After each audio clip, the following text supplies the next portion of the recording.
We'll watch the thematic video.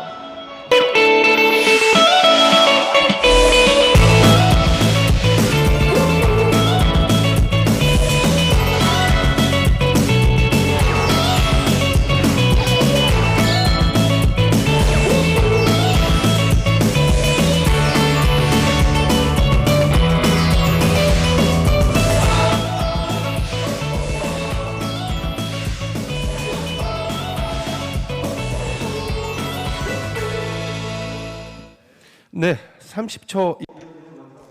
So that was a 30-second video on this summit. I'd like to welcome you all to this beautiful marine city of Yeosu, and also to our online participants, welcome.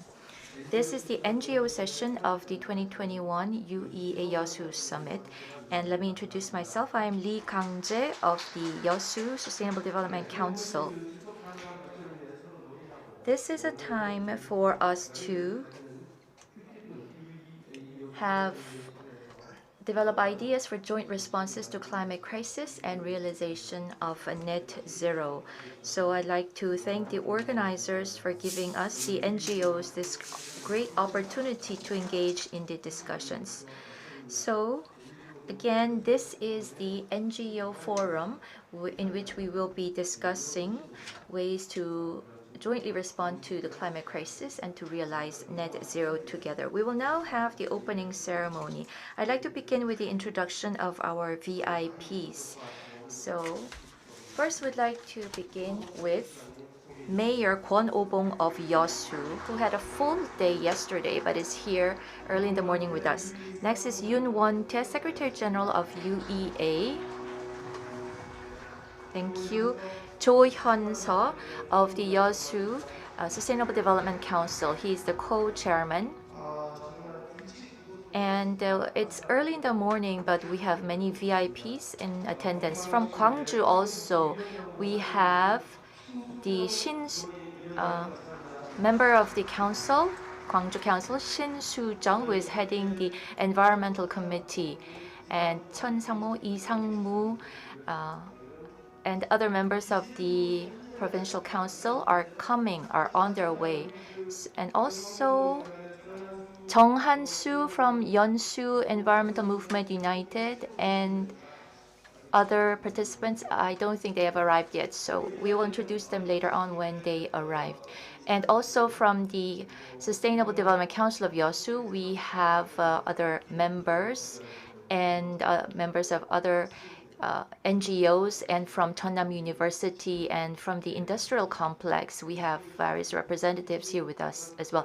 So Kim Shin, thank you very much for organizing and inviting all of our VIPs.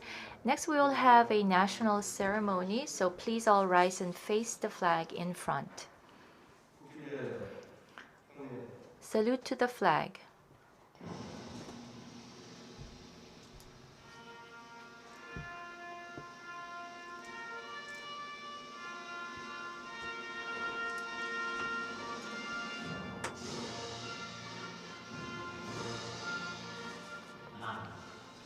In front of the proud 태극기 for a free and just Republic of Korea and its eternal glory, I firmly pledge my allegiance.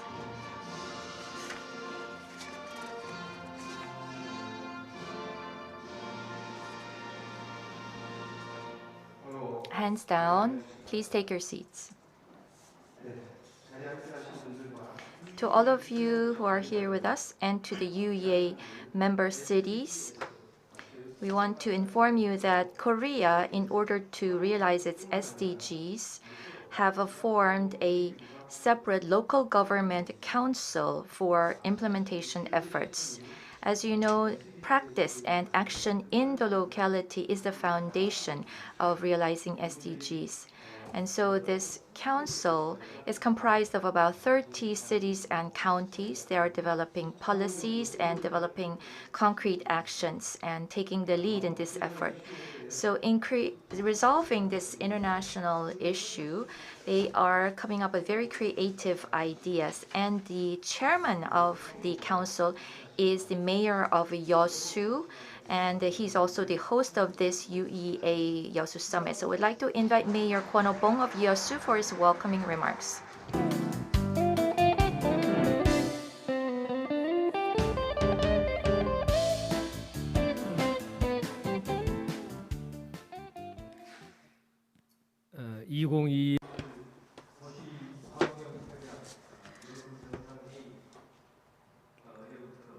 We have begun the 2021 UEA YEOSU Summit from yesterday, and today we are holding this NGO forum.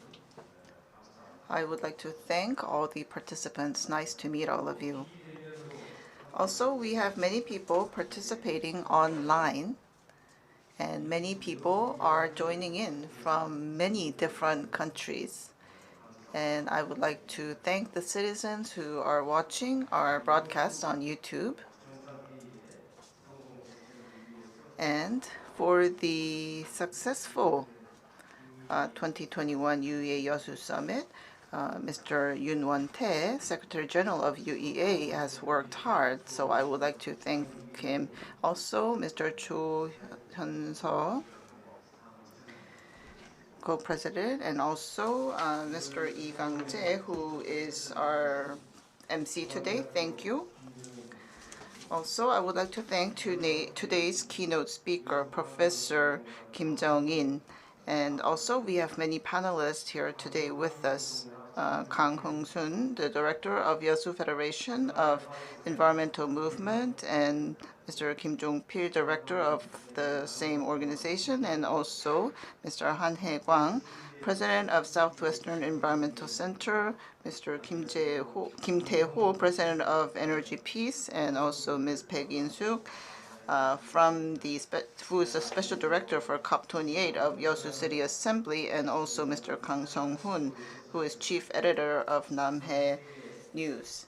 Now, UEA started in San Francisco of the USA, and major cities are continuing their discussion on dealing with major issues, including climate change. And we are discussing carbon neutrality as the main theme during this year's summit. Now, climate change and global warming is the most important issue that we are faced with, and many countries have come up with voluntary targets for reducing carbon emissions. However, if we think about the current situation, things do not look good.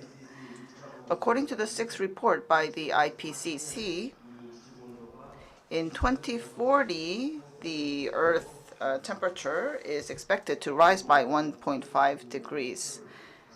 And in order to meet our targets for 2050, the industries have to work hard, but that is not all. We need the full support and effort of the NGOs.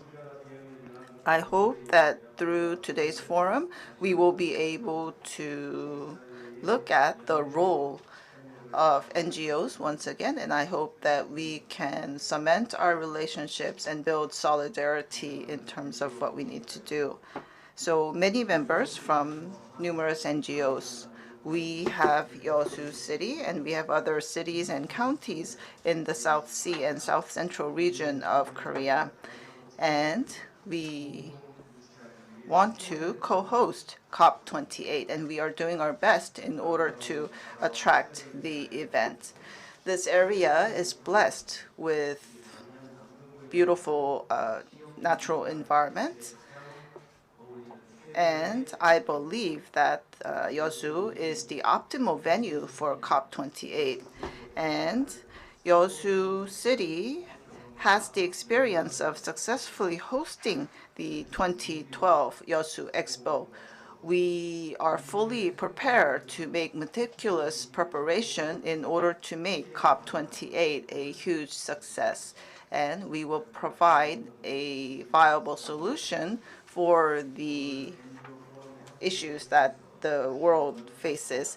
So once again, I want to thank all of you for participating in the NGO session, and I hope that we will be able to discuss how we can actually take measures and implement action plans in order to realize carbon neutrality.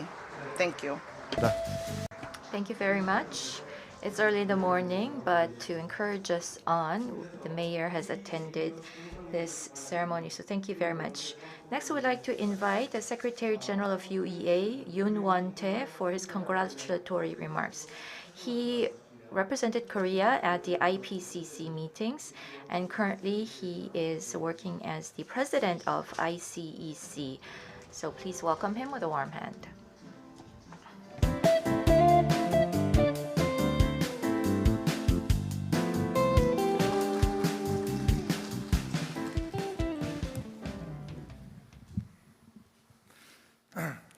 안녕하십니까? Good morning. I'd like to thank all of the guests from home and abroad who are participating in the NGO forum of the 2021 UEA YEOSU Summit. I am the Secretary General of UEA, Yoon Won-tae. I'd like to thank Mayor of Yeosu, Kwon Oh-bong, for organizing this event despite the difficult COVID situation, and also to the chair of this session, Cho Hyun-seo of the Yeosu Council on Sustainable Development, and to our keynote speaker, Professor Kim Jong-in of Chungang University, as well as our 6 panelists. I would like to thank you for your participation today. Recently, in Europe, in North America, and in Asia, and globally, we have seen much extreme weather patterns happen, leading to great damages and loss of life and property.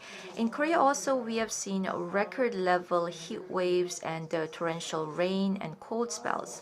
And this is leading to much socio-economic losses. And so long-term climate crisis or climate response is no longer a long-term task, but it is an immediate challenge that is directly linked to our survival, which requires speedy actions. The international community adopted the Paris Agreement to fight climate change, and there is a new paradigm of the 2050 net zero that is rising. And with the beginning of COVID-19, 140 countries around the world have declared net zero. Recently, in the August IPCC meeting, the 6th assessment report was approved, and the report says that until the middle of this century, if we maintain the current level of emissions, by 2040 we will reach temperature rise of 1.5 degrees.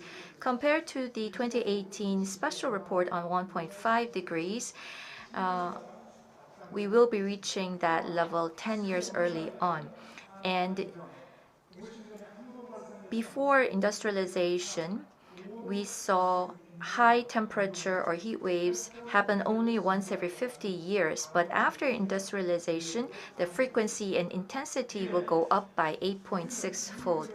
And so, to minimize the damages from climate crisis, and as a responsible member of the international community, we need to actively participate in the fight against climate change. Fortunately, last August 31st, the Net Zero Basic Act was passed at the National Assembly, and in September 14 at the Cabinet meeting, the Net Zero Green Growth Basic Act was passed for fighting against the climate change, which includes the 2050 net zero goal. And the Basic Act has set the 2050 net zero as a national vision and includes strategies, mid to long-term emissions reduction goals, and establishing basic planning and other systematic measures, which is its significance. And the most urgent task is to develop a 2050 net zero scenario and have an upgraded 2030 reduction goals set. And we need to take actions and realize this.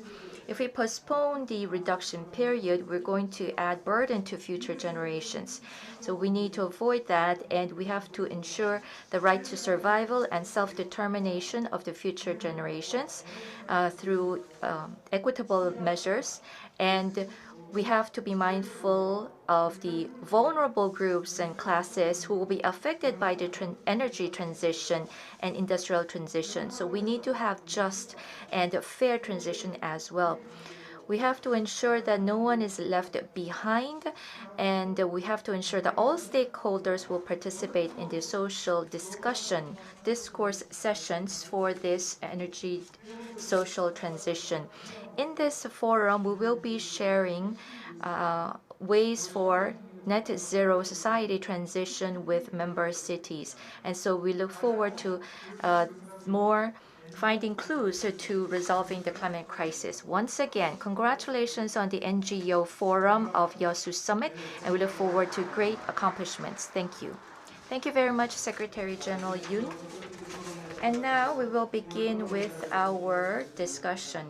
I will introduce to you the chair of this session, Professor Jo Hyun-seo. Currently, Professor Jo is leading our Sustainable Development Council. So let me introduce him. He received his PhD in engineering from Osaka University in Japan. He's currently teaching at Jeonnam University as a professor of marine convergent science. And he headed the lifelong learning and marine and fisheries department at the school. And he also headed the Korea Ecological Engineering Society, Environmental Hazards Society, and Health Sciences Society as well. So he's going to introduce our speakers and panelists, and now I will turn over the microphone to Professor Jo.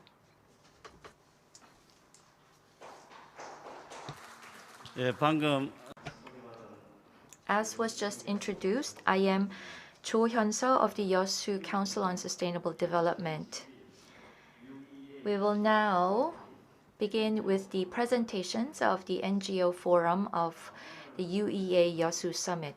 In this NGO Forum, we will begin with a keynote speech by Professor Jung-in Kim of Chung-Ang University. So he will be speaking for about 30 minutes. And then we have 6 panelists with whom we will be engaging in a discussion over 1 hour. And then after that, we have about 30 minutes for free discussion. So now let us listen to the keynote speech by Professor Jung-in Kim of Chung-Ang University. And he's going to talk about governance for net zero and air pollution management. But before he begins the presentation, let me briefly introduce him. He is currently a professor at the Department of Economics at Chung-Ang University, and he was an advisor at the UN SCAP, and he is a member of the Net Zero Committee, and he also is engaged in a lot of different society activities. But that was just a brief introduction of Professor Kim. So let us now listen to his presentation. 감사합니다. Thank you very much. So first of all, I would like to thank you for giving me this opportunity to give this presentation. So it is an honor. Today's topic is, of course, carbon neutrality or net zero. And I would like to focus on the topic of what are we going to do regarding governance. As Dr. Yoon Won-tae has said, we have the 6th report from IPCC, or if we look at global warming of 1.5 degrees Celsius, I believe that the threat is becoming more serious. And regarding our target of carbon neutrality for 2050, we have many countries that have declared their targets and they are working on their legislature. And Korea is no exception. We now have a basic act on carbon reduction and carbon neutrality. Having said that, well, the road to zero carbon society is not easy at all. And we have to carry out energy transition. And in the past, we had manufacturing taking up 30% of the emissions, and we have to change the structure of that. And we have to work on transportation, households, buildings, and so forth. So we have to overhaul and carry out innovation in the entire society. Otherwise, we cannot achieve our goals. So we have many obstacles, many mountains that we need to move ahead of us. And so that is why there is a lot to do.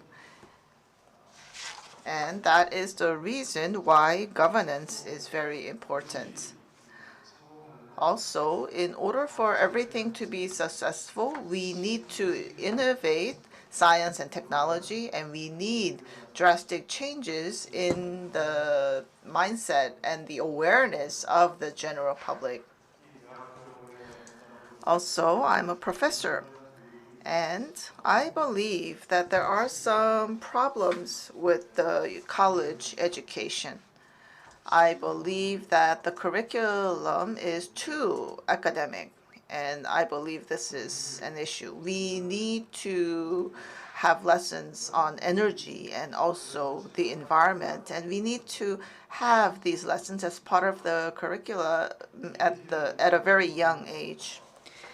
And so this is the IPCC AR6, and 1.5 degrees will be reached 12 years earlier. And IPCC is admitting that their previous predictions are incorrect.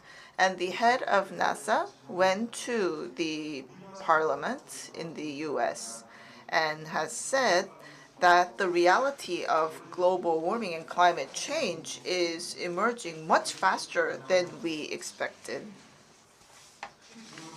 And what is especially scary is that the sea levels are rising much more faster than expected. And I consult Vietnam, and Vietnam is here a sea, and a long river goes through the country. And in the downstream, the Vietnamese people engage in agriculture by using the river water, but they can no longer use this water because the salt content is too high. And so the rising of the sea levels and the reclining coastal lines is a huge issue. Also,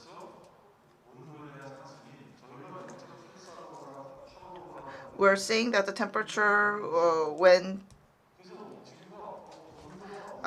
up by 0.84, but people think that it only went up by 0.09. So as a result, we are experiencing many natural disasters, such as heat waves and extreme snow and floods and so forth.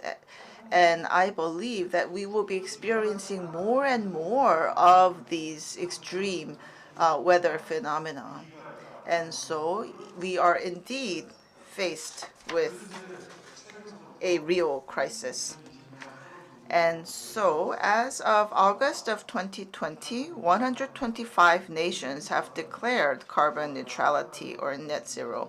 And countries like Uruguay or Finland have a earlier timeline, such as 2030 or 2035. And we have declarations coming from China, Korea, Japan, and so forth. And also, I want to focus on the countries that already have proposed legislation.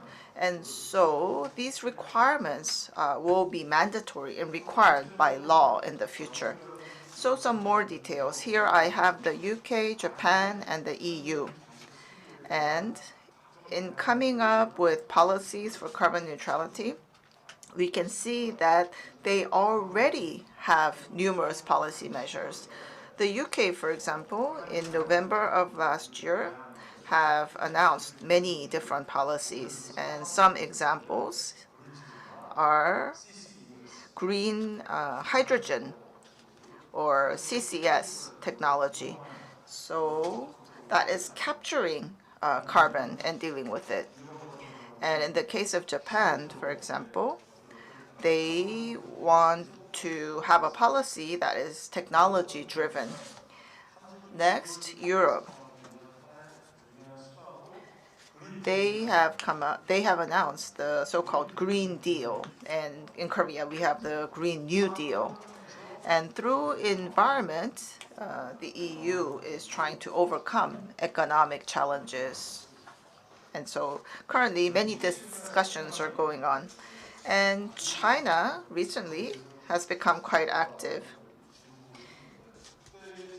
And I studied China as part of my thesis. And I believe that China has come a long way, and China is not the old China that it used to be. So they have achieved great economic development. And as for EVs, they have the highest number of EVs among all nations in the world.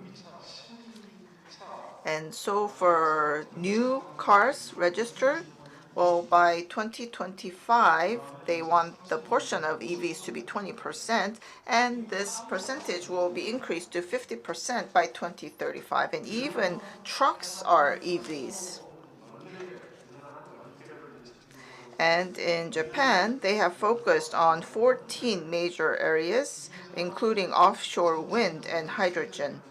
And they have a goal of generating electricity by renewables, that portion being 50 to 60% by the year 2050. Next, Europe. They have come up with Fit for 25. 55 here means that until 2030, they're going to reduce emissions by 55% compared to 1990 levels. Now, we have come up with reduction targets, but we're reducing from levels in 2018. The EU is different. They're reducing compared to 1990's levels. So that's quite different. And they are working on their legislature, and it is very comprehensive. And many of their existing laws are being strengthened. And they are revamping their ETS. So for example, ETS will be applied more stringently to the marine industry. So bunker sea oil, most of it will be prohibited in the future. Also,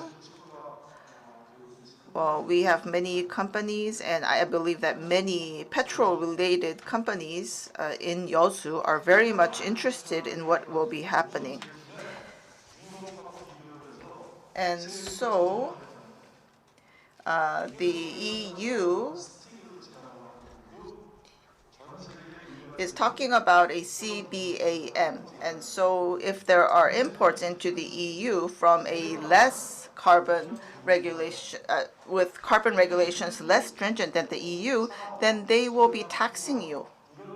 And this concept was also talked about by Professor Stiglitz.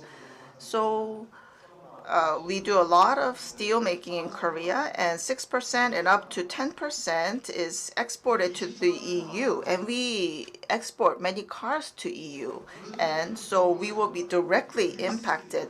But 2030 is not that far away, and that is why we now have to use green technology to do steel making, but that will ramp up the cost of production, and then we have to compete with China.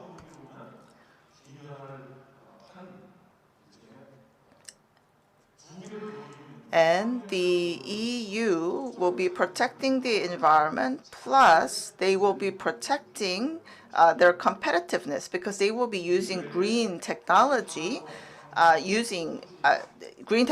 to do steel making. And by doing that, by placing taxes on cheap steel coming from China or Korea, they will be able to have competitiveness. And so the EU has very comprehensive plans. And we have other countries such as the New Zealand, Australia, and the US, and also Sweden. Many countries are working on green steel making. And from 2018, we now have this technology called HYBRIT. And using this technology, hydrogen can be used to melt the steel ores. And also Germany is talking about green hydrogen, and Canada has come up with 10 strategies for carbon neutrality. So they include enhancing energy efficiency and creating clean electricity and so forth. So the content of all these different strategies are rather similar from country to country. But anyhow, you can see that technology will be required to achieve many of these goals. So, for example, number one, if you want to enhance the efficiency of energy, of course we will need technology. And CCS technology requires technology as well. And also better management of forests. And the forests, of course, work as carbon sinks. And there will be technology applied in order to isolate and store carbon.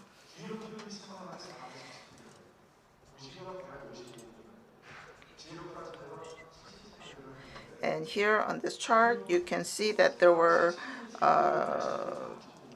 declarations made by 417 corporations and 155 cities. And I have the numbers attached to these declarations. Now, before the milestone of 2050, we have goals for 2030, and we call these interim goals NDCs. And I list the NDCs on this slide. So the UK is 68% compared to 1990 levels. And then Germany, well, they've been preparing for 3 decades, and they're talking about a reduction of 80 to 95%. And in their energy mix, their renewables contribution is already 40%. And so by using wind energy and solar power, the power generation cost is actually less than fossil fuels. So we're seeing real results. That was in France. And of course, we have the Biden administration of the US with these plans. And then we have Japan, and their goal is to reduce 46% by 2013. Now, Greenpeace has referred to RE 100 and CBAM. And of course, RE 100, 200 firms have already signed up, and that is to change all your energy source to renewables. And Apple has joined RE 100, and they are recommending that Samsung also join in this effort. And it looks like a suggestion, but actually they're forcing other parties to join. So steel making, shipbuilding, and also automobile industry, there will be a great impact on exporting these products. And this is Germany. So the red bar is 2030. On the far left, the long bar, that's 2018. And then on the right, we have 2030. And this is the roadmap for reaching carbon neutrality by 2050 of Germany. And so that was the situation. That is the situation in many other countries. And next, I would like to talk about Korea. So you can look at this graph, which starts from 1990, and you can see that the emissions always went up. It never actually came down. Personally, I think there was a reduction in year 2019 and 2020, and I think this is because of the pandemic.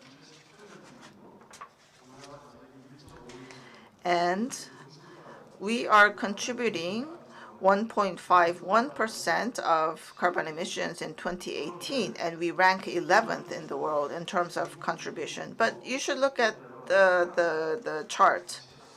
And if you look at the countries above us, they're actually very big countries. Now, Korea is rather small, but we're in this top 11 list. What does this mean? This means that we have an industrial structure that is heavily dependent on energy use. And we lack efficiency in terms of energy and also in terms of electricity. So that is our current circumstance. And we have 700 million tons emitted in 2017, and we have to make this net zero in 2050. And if we can make a smooth landing, that would be great. But that's not the case. The slope will be quite steep. And since the slope is steep, it is quite difficult. And it's just like coming down a mountain. If you're coming down a steep mountain with very steep slopes, it is quite dangerous. So that is why we have to be cautious. And so this is at the preliminary planning stage, so it is just a draft, but we have 3 scenarios. So this is not the final scenario. We are currently undergoing discussions. Now, for scenario 1, we will be leaving 25 million tons, and scenario 2, we will be leaving 18 million tons. And of course, scenario 3 is net zero. So we're discussing which scenario we're going to take. Now, since we have 3 scenarios, well, in terms of transition, under scenario 1, we will still maintain 7 coal-burning generators. And also for scenario 2, we will be stopping the use of coal, but we will still use LNG for emergency generation. As for scenario 3, this is more stringent. And we have different goals for transport and building. And we also have the livestock and agriculture industry. And we are trying to employ agriculture method in order to inhibit the generation of NO. And also we can use forest to absorb carbon. And we have 10 tasks. So energy transition and innovating the high carbon industry and so forth. So in total, we have 10. We will be working on the ecosystem and working on the awareness and so forth. So we're going in the right direction. But the problem is that although we have a good plan, it is not implemented well. So in summary, the government has developed 10 or selected 10 low carbon technologies for the future. So we have solar cell efficiency for solar PV and wind. The plan is to increase efficiency of solar cells and also increase capacity for wind. And then hydrogen also. The goal is to reduce the production cost. For bioenergy also, the plan is to increase the price competitiveness of bioenergy. For steel and cement industry, we have the hydrogen reduction steel technologies being developed to have 100% transition by 2040. Or the cement alternatives will be developed further, and the price competitiveness of cement also will be enhanced in this industry. And in particular, digitalization efforts will be important in order to reduce the amount of electricity that is used. There are a lot of data centers eating up a lot of electricity around the world. So these data centers of Google, Apple, and many of these IT companies, there has to be a lot of energy efficiency enhancement in these centers. And so I think this may be a bit of a blind spot right now, but we really need to focus on this area. And in connection to fourth industrial revolution technologies, we need to have AI, digital technology based transitioning and development. Also, we've always had a lot of issues with the building sector, so we need to increase building efficiency. So energy efficiency should be enhanced by about 30% according to the government plan, and gradually they will have to be increased further. We should transition to a green building overall. So if you look at the overall blueprint, the renewables will take about 70%. For transport, 97% efficiency, and for waste, we will be reducing a lot of the waste as well. So we will be using a lot of the bioplastics replacement. So it's not just the government that is developing these plans. The companies, the private sector themselves also are working hard. The steel companies have declared net zero. Also, the petrochemical council or group has been established. LG Chemical, for example, has declared net zero and selected 5 major tasks, and one of which is to reach or be a member of the RE 100. And the Korea Chamber of Commerce and Industry has made a very favorable move recently. So they have established a net zero research group. So the government will be funding 50%, and then KCCI will be supporting the rest. Hynix, POSCO, Hyundai Motors, for example, these KCCI members will be funding the remaining 50%. So it's a one-on-one matching program where the government and the industry participates. And then for the specific industries, they have different net zero strategies and plans that they are establishing. Another important sector would be forest. In the case of Japan, as you know, the wood or trees absorb a lot of the carbon. So Japan, realizing this, said that for buildings 3 stories or higher, 1/4 of them will have to use wood. And also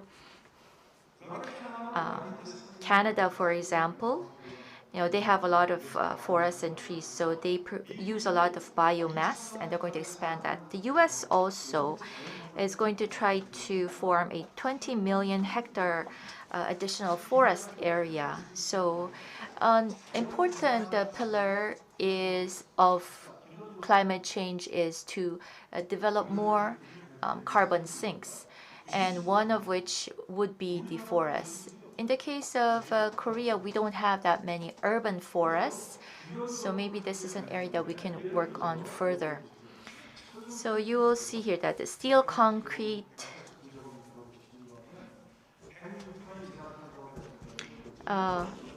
they produce or emit about 106 tons of carbon, and so now they have to transition to using more wood-based materials for buildings, and that's going to be of great help in net zero. And it's not just the central government, but the local governments also. Seoul City, Chungcheongnam, the province, Gwangju City, Jeju, provincial government also, they are all declaring their net zero goals and deadlines. So there's been an overall change. So what is important is what we do from now on. We looked at the overseas examples. In the case of the US, climate change, a separate organization was established to be in charge of climate change. So they have the domestic climate policy, which is under the Department of State, and they have built what's called a climate hub. 21 federal department and agencies heads have come together and are discussing the responsibility for each of the department for climate issues. And also the Climate Change Action Group was established under the Department of Homeland Security. So each of the related agencies or departments are participating in this overarching governance structure. Let's look at the example of the UK. Under the Prime Minister's office, there is the Energy Environment Committee, and there's the Climate Change Committee, and there is a separate Climate Adaptation Committee. And you will see that recently these organizations have been integrated, and they have what is called a regional energy industry department, and they are developing zero emission building regulations and planning. In the case of France, they also have put in place very interesting efforts. Right under the President's office, they have built what is called a Ecosystem Defense Committee. And what they do is that the citizens are selected to be part of the climate citizen organization. And also, there is a high-level climate advisory council comprised of 15 experts. And so it is these two, citizen and the experts organization, that are working on these issues. And so they call this entire organization Eco-Friendly Transition Department. So in the case of France, what they've done is that they have this monitoring and oversight system that has been established. From 2018, they have built both this HCC, the Experts Advisory Group, and the CCC, the Citizens Council, that are in charge of different responsibilities. And of course, they coordinate and cooperate a lot. They have a very excellent governance system in place. So with regards to assessment reports for the climate change or net zero policy implementation, these groups are very strict in their assessment and in drafting the reports. And so they have a watchful eye over whether the government is indeed implementing its policies and the plans. And so you can see that France is really taking the climate issue very seriously. In the case of Korea, except for the Ministry of Environment, we really don't have, compared to other countries like the US, any specific or dedicated agency or department that is in charge of net zero or climate change. So of course, the different ministries have departments or divisions that are in charge of issues related to the environment, but then there is no dedicated agency at the level of the central government that is in charge of that. So of course, there is a small group or department that's in charge of new and renewable energy, for example, but that's not sufficient. In the future, what we have to do is to invest more heavily in coming up with a governance structure that will be more effective in our response to climate change. The topic that has been given to me is governance, so now let me talk about that. And according to Professor Rhodes in 1996, governance refers to interdependence and interaction that is continued among the members. So that will be individual and individual, or state and state, interacting with each other and being interdependent with each other. So previously we used to call this a ruling or a control, but now we use the term governance.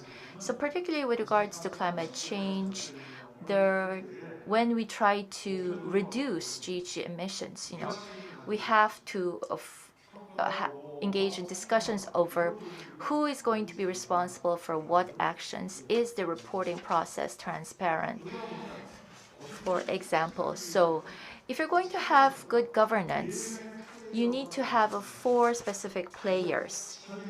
So you need the designers or the makers, and then the doers or those who take the actions. And you also need the suppliers who are the indirect supporters.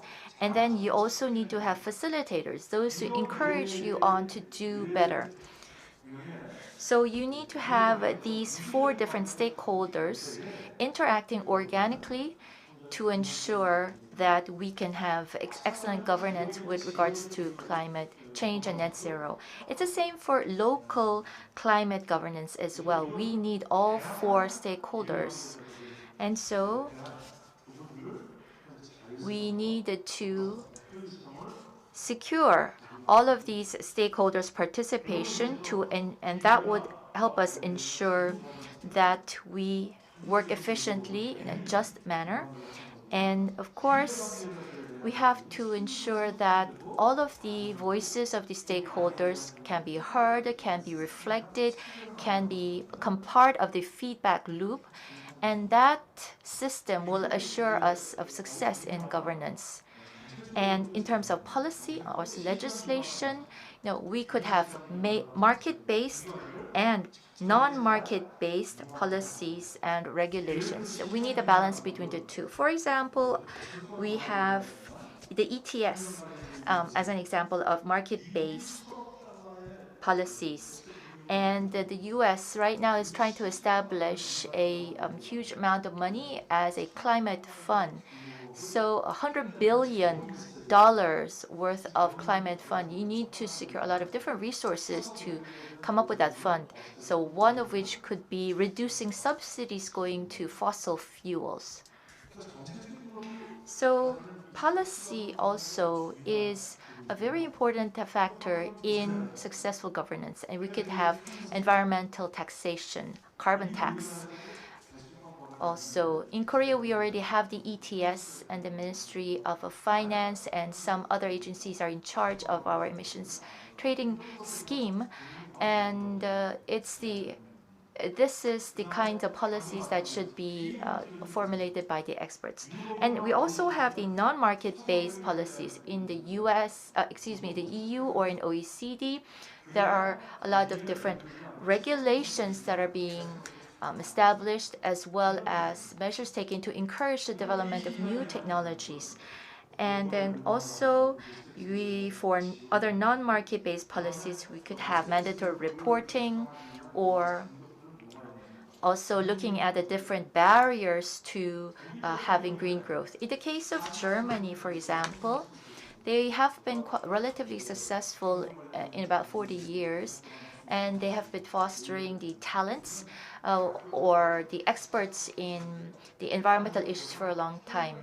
And what I was surprised at, as I looked at the example of Germany's education system, was that about half of the university students go and study in the field. So after they graduate from school, they are ready to go to the sites and begin their work because they have the field experience.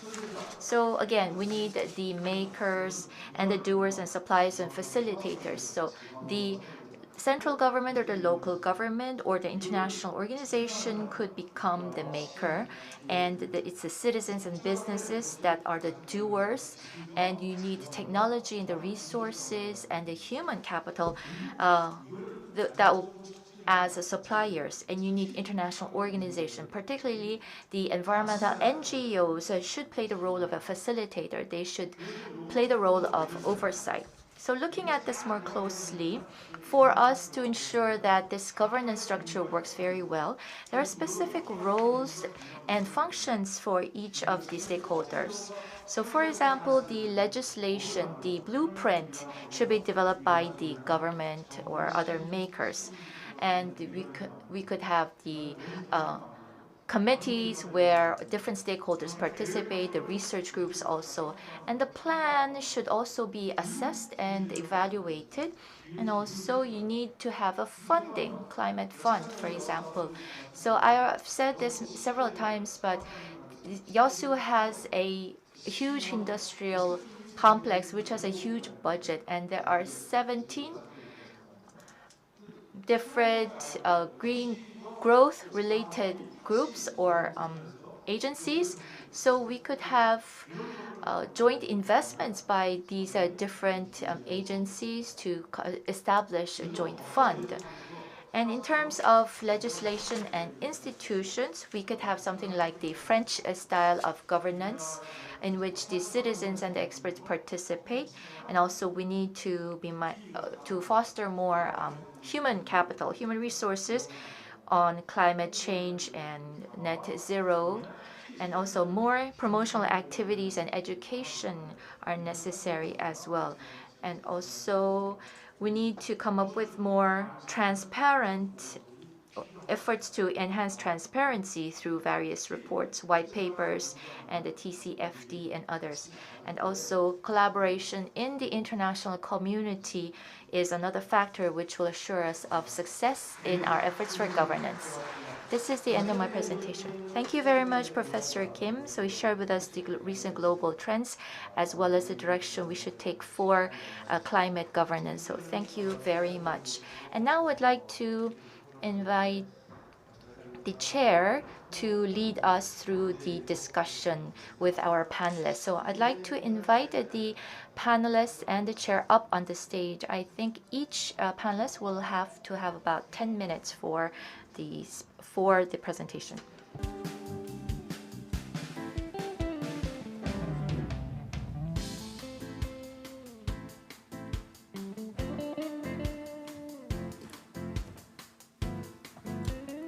예, 김재인 교수님. Yes. The keynote presentation by Professor Kim Jong-in was quite impressive. He has talked about the seriousness of climate change and has talked about net zero for dealing with the climate issues. So net zero is a must. Also, he has talked about the important role of NGOs as facilitators. And so, since you have heard this talk, I believe you know that the carbon issue is not an option for us.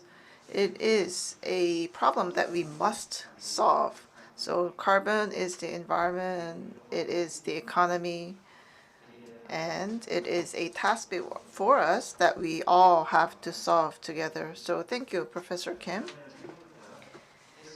And so we now have a panel discussion ahead of us, and we have 6 panelists. And we have Mr.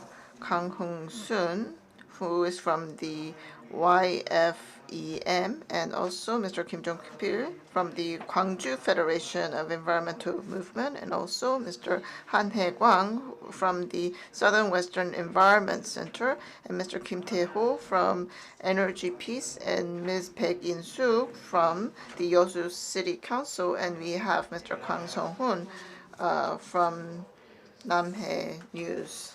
And we have about 60 minutes for this panel discussion session. So first, I would like to invite the first panelist, who is Mr. Kang Hong-soon, who is Director of YEOSU Federation of Environmental Movements. He will talk to us under the topic of roles of governance in YEOSU area for climate crisis response. You have 10 minutes. Yes, good morning. My name is Kang Hong-soon. I am from the YEOSU Federation of Environmental Movements. Now, regarding the role of governance, well, I was asked to speak on that topic. And Professor Kim has touched upon this topic in the latter half of his talk. And we must have governance, and he has talked about the fact that we must have the roles of NGOs, and he cited the example of France. Now, as for the role of NGOs, I have very little to add. I only want to talk about how we can do a better job. And we had many different types of governance in Korea and also in our region. Now, have these governance types been successful? The answer is sadly not really. Having said that, I guess we can say that we need change, and things have to be different. And Professor Kim has talked about the Consultative Council in France, so I would like to talk about that. Now, as for the climate crisis, what comes to your mind when we talk about climate crisis?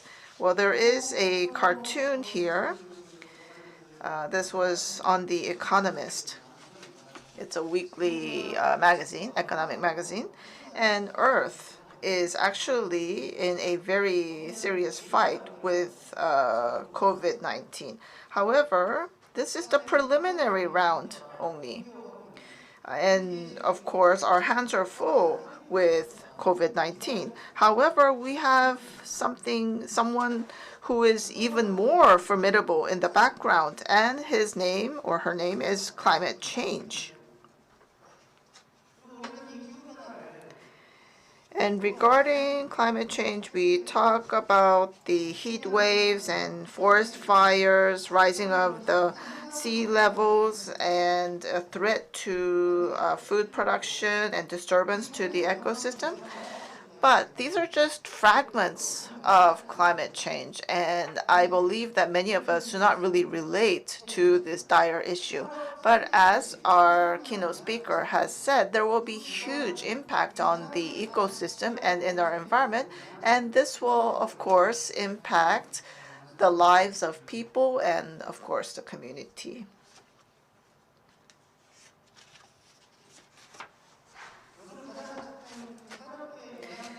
And the biggest impact to industry is, of course, has to do with power generation using coal. And all G7 nations have stopped subsidizing coal-burning power generation. Japan is the same, and also in Korea, in the first half of this year, there was an announcement that there will be no public subsidies any longer. Now, what happens to everyone who was working in this industry? And we have stopped the subsidizing for the power generator building in India, and many workers were impacted. And the same phenomenon is happening in Korea.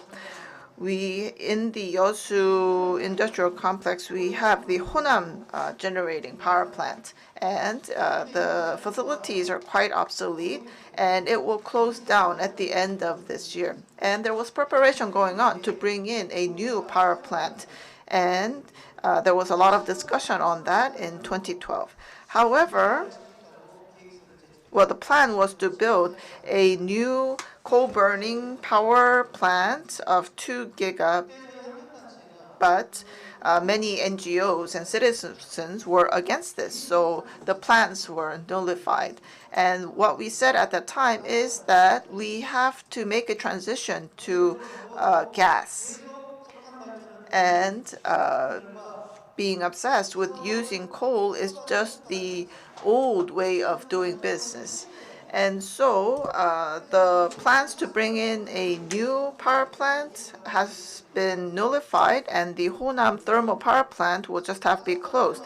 Now they're trying to put in plans for implementing gas burning power plants, but that's not easy as well. So the companies failed to prepare in advance.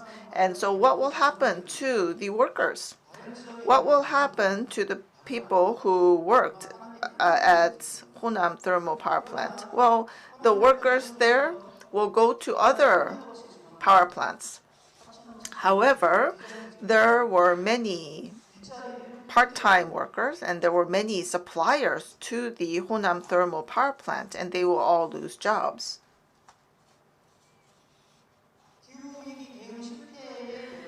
And so the impact of failing to respond to climate crisis will have a direct impact on people's lives.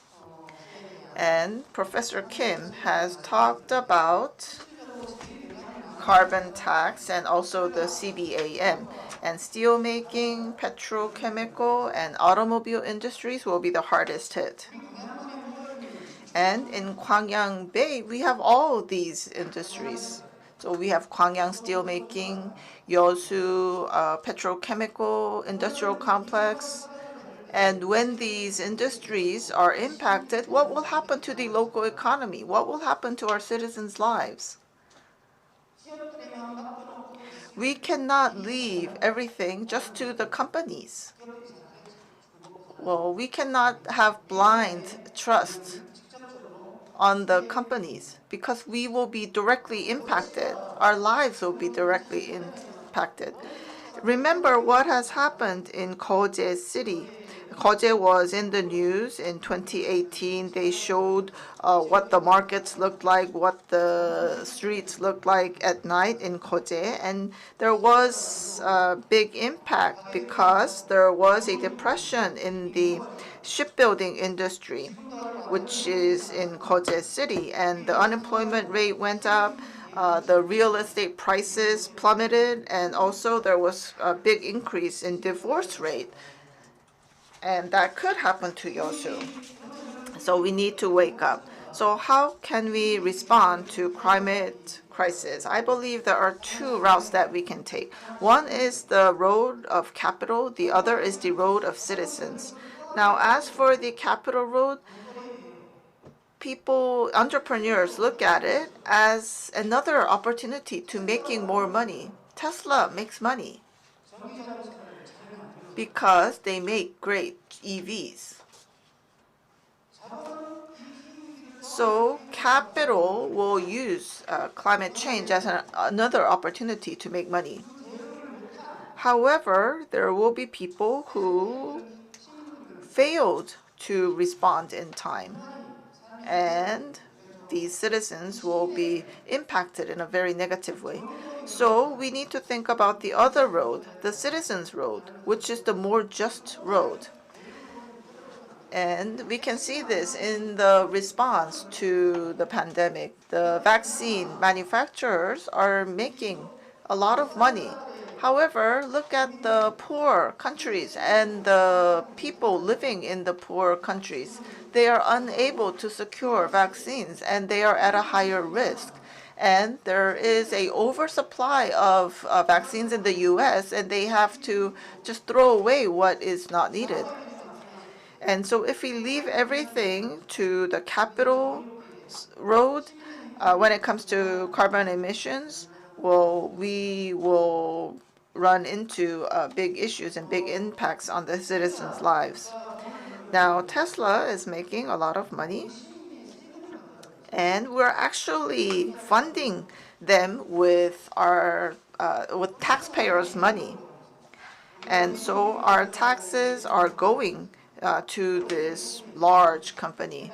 And the Moon administration has announced a very big budget to support future green technology, but most of the budget is going to large firms.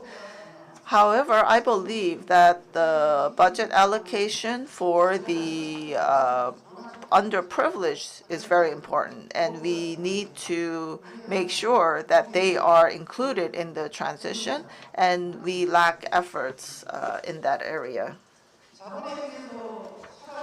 Now, in order to live by choosing the capital's road, then we need a income per year of at least $25,000. You need to have that annual income in order to buy this expensive EV and expensive high energy efficient home appliances.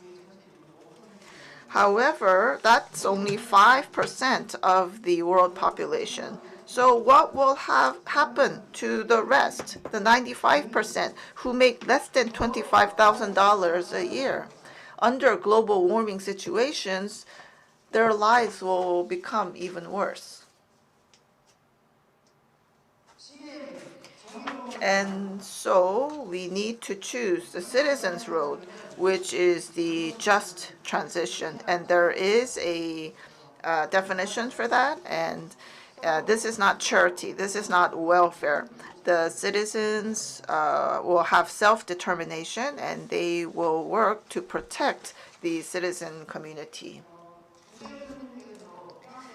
And Professor Kim has talked about the consultative body in France, but the official name is what you see on the slide, and we refer to it as the CCC.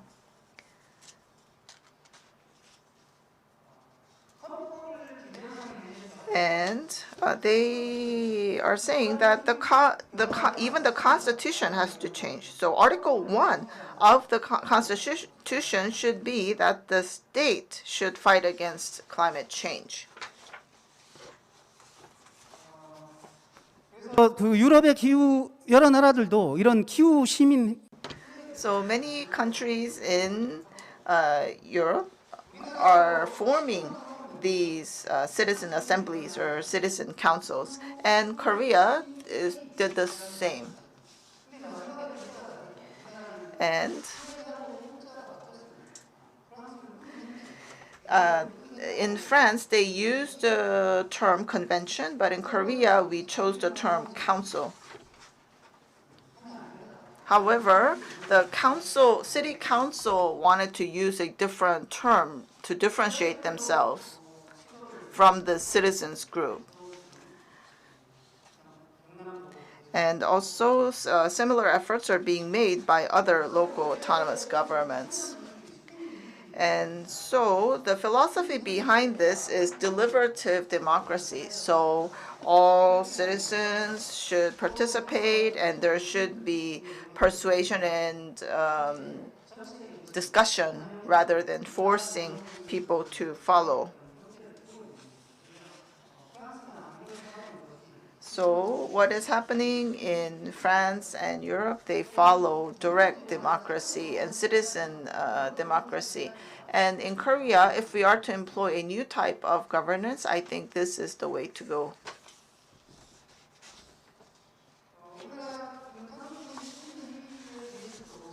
However, regarding the climate citizens meeting, things are not going all that well, and there's a lot of criticism. They're saying that this is not citizen participation, it is just mobilizing the citizens, and this is disguised form of acting for the environment and so forth. So there is a limit to governance in Korea. The governance in Korea is actually led by the government and the elite. And the general mindset of the elites are that the citizens are ignorant about these issues, and they believe that they should just teach the general public. And because of that, a governance is formed, but the autonomy and the authority of the governance, they don't really acknowledge it. So it is just in form, but if we look inside, you can see that there's really no authority with the citizens. So if we employ a new type of governance, I believe that we should follow the model of France's CCC. So it should indeed be a climate citizens council, not climate citizens meeting. And there has to be ample authority given to this council. And of course, discussing how to reduce carbon emissions is important. But at the same time, we have to put equity on the front burner. And also justification and authority and legal basis has to be provided to this Council of Citizens. And of course, the group must have access to relevant information and data, and there has to be two-way communication between this council and the government. Yes, I believe that I used more than my allocated time. So responding to climate change, we cannot leave it just to the government and the companies. We have to choose that road of the citizens, and we need a new type of governance. And as for what that will be, well, we should follow the model of CCC in France. Thank you. Yes, thank you very much, Mr. Kang. Mr. Kang has been in the area of environmental movements for a very long time, and he has given comments based on his philosophy and his experience. And he has talked about the limit to the governance that we have in Korea. And so in Korea, we need to have a new type of governance, like in France and the UK. So that was the first panelist, and we are behind schedule. So I'm very sorry, but the next panelists, Mr. Kim Jong-pil, and the following panelists, please limit your comments to 7 or 8 minutes. Thank you. 네, 안녕하세요. Good morning. I am Jong-pil Kim. I am working at the Gwangju Federation of Environmental Movement. And so I am engaged in energy transition efforts in the country. And I'm working as a director of this movement. I will be very brief with my presentation, and I think that's an obligation that I have as a panelist in this session. I did not prepare a separate PowerPoint, but I do have a paper, so just refer to it when you have the time.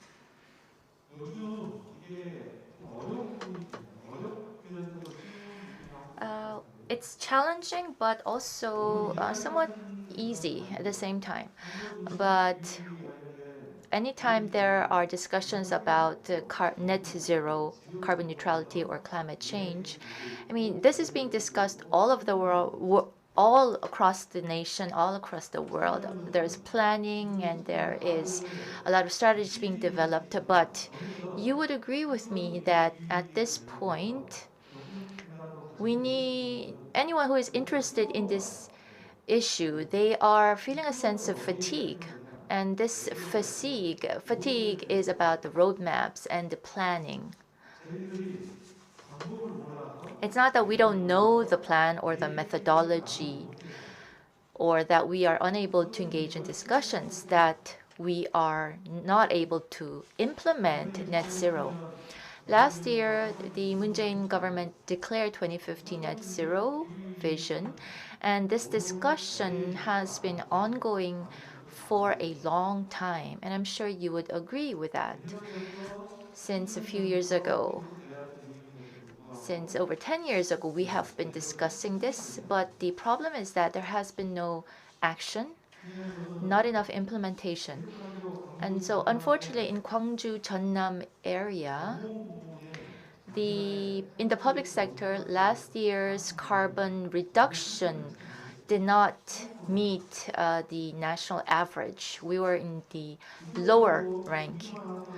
In the case of Gwangju, for example, well, last year we declared a net zero, and we declared to become an energy self-sufficient city in the future. But last year, the public sector carbon emission reduction was one of the lowest in the country. It's the same for Jeonnam province as well.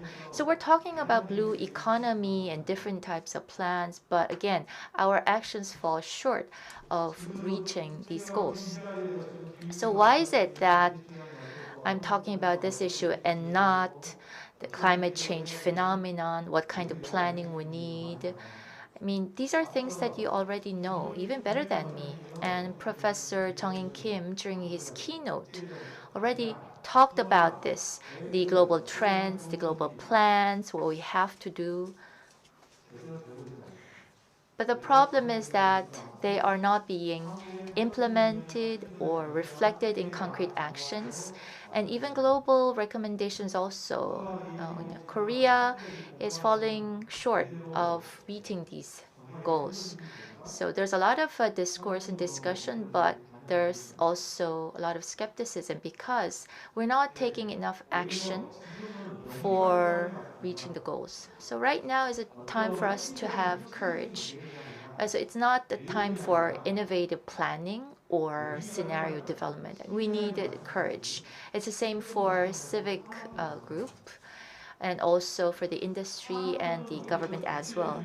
Well, for the industry, I think they're already feeling that sense of urgency because this is a matter of survival for the businesses. And so they are at the starting point of this new journey. And so to survive, they will have to take action. So what is the governments and the NGOs going to do? I think we will need to have courage more than anything else to take action. Net zero, climate change. So why is it that on these recent topics, the NGOs or the government is not feeling the sense of urgency on these issues? My conclusion is as follows. So we have climate change happening. We see extreme weather patterns, and we're experiencing it. But it seems that, particularly for the NGOs, they do not think of this as a personal issue. California, the U.S., the Australia, Canada, yes, they have a lot of disasters being experienced. And in Gwangju, Cheonnam area, last year we had 54-day rainy season, and in 2019 we had the most number of typhoons ever in history, and in 2018 we had a severe heat wave, and this led to a lot of damages and losses. But the problem is that on an individual level, people do not feel that this is a personal issue, but it is going to become a personal issue and problem in the future. And all the social, environmental problems, they will be interpreted from the perspective of climate change and discussed from the perspective of net zero.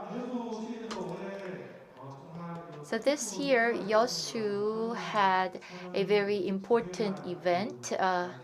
So on Day of Earth, they declared net zero for the city, and I understand that they are in the planning phase. And I really hope that this effort will be successful. Many things have been mentioned early on, but in YEOSU area, if the industry does not work for net zero, it's not going to be successful in reaching the vision.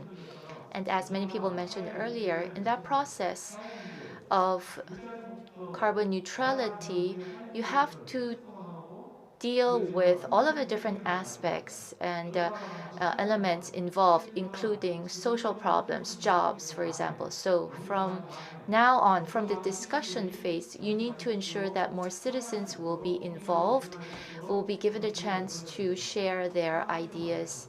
It's the same for industry as well. Secondly, you need to have administrative structural changes to be successful. As you know, net zero is not an issue that a single department or single ministry can be handling. You need to have a dedicated group or dedicated department established. And I think it's time for YEOSU government to be courageous enough to make that bold change. So I'm not here to talk about the specifics or the details or the statistics with regards to net zero. This have been mentioned by many other people, and you can just do a quick search if you need the data. So what's important from now on is that I myself, everyone here, this local community, and all Korean people take the courage to change change into a new paradigm, to transition to a new hegemonic structure. So this is the end of my presentation. Thank you very much, Director Kim.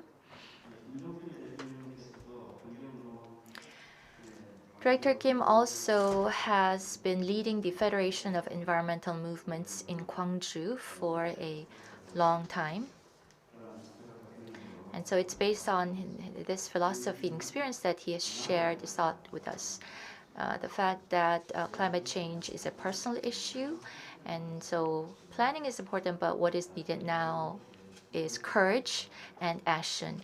And he also talked about the need to have governance reorganization, particularly here in YEOSU. Well, he talked about the importance of the industrial complex playing a major role in the transition. Thank you. 서남의 환경 Next, I would like to invite President Han Hae-kwang of the Southwestern Environment Center.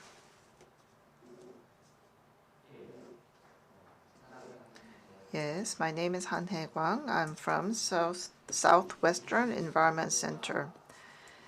Now, regarding climate change, climate crisis, well, I'm sure that you are hearing these terms all the time.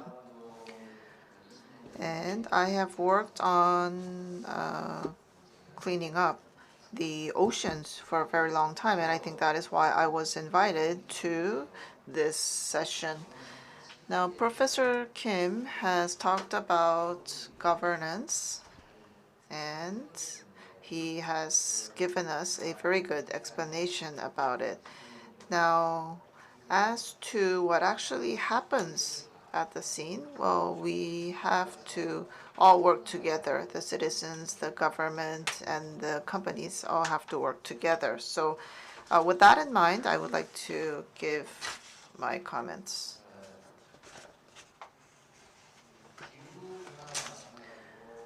We're talking about climate change and also the marine environment, and I think it is the same because these are global problems. And I have worked on movements to keep our oceans clean. And I always point out that climate change response has to start with the oceans. And I think that's the correct direction, because actually the oceans are all connected. So we have one Earth and we have one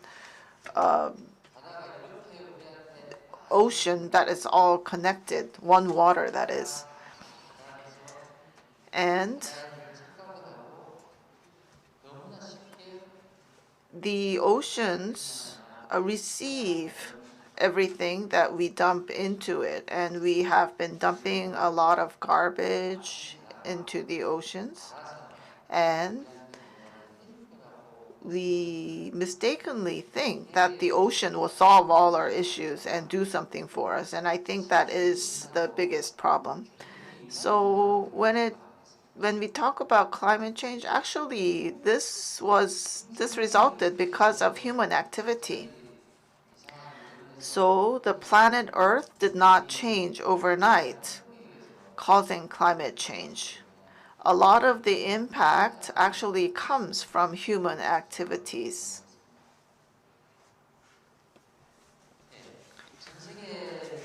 And so the Earth is connected as one. It's connected by the waters. And we have garbage and trash in our waters, and it travels from country to country through this connected water, knowing no border, and there is no border control, and the trash does not require a visa to go to another country. So what should we do? I believe that each of the different countries, the respective countries, have to do a good job of handling their garbage. And this was already explained by Professor Kim, so I'm going to skip that slide. And so it boils down to this. Because of climate change, our oceans and waters are becoming damaged. And if we are asking the ocean to deal with this problem, well, something is very amiss. And we are not really investing a lot into developing technology so that the ocean can respond to climate change. And YEOSU is hosting a expo of islands. And YEOSU has many islands, but there is not much research on the islands. And nature changes all the time. And there's very little research, very little information regarding the islands and the changes in nature. And one damage that I want to talk about is the whitening event. And this is a global phenomenon. And in order to clean up our oceans, we need to have the right diagnosis, the right education, and right public awareness campaigns. And we need to do this now.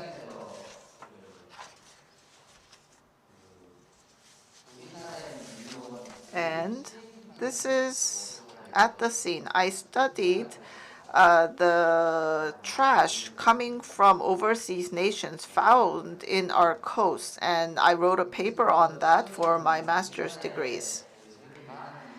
And in the beginning, my professor thought that we don't have much garbage from overseas. However, as we engaged in the research, we found out that yes, indeed, we have huge volumes of garbage coming from other countries. So it is not enough just to clean our own neighborhood.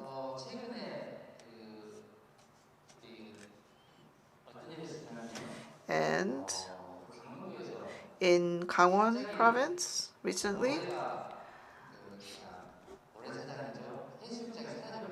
a beach just disappeared all of a sudden. And in the news, they said it was due to climate change. However, this has been happening for several years now. And when breakwaters are built downstream, then all the sand disappears upstream and so forth. And we have marine animals suffering because of the garbage. And so when we talk about sustainable governance, well, we made a declaration on the fact that we are experiencing these damages because of human activities. And I point out that we have to monitor everything, including the microplastics. So when it comes to responding to climate change, well, of course, governance, which was explained by Professor Kim, has to be designed very well. And we also need the maker, the designer, and the supplier and facilitator. We all have to work well to make the right response. And we have to create a forest underwater. And I often say that response to climate change has to begin in the oceans, and that is, of course, the fact that we have to form forests underseas. This is from the Jeonnam area, and I collected data on trash that is collected in the West Sea and the South Sea, and you can see there's a very big difference between the two areas.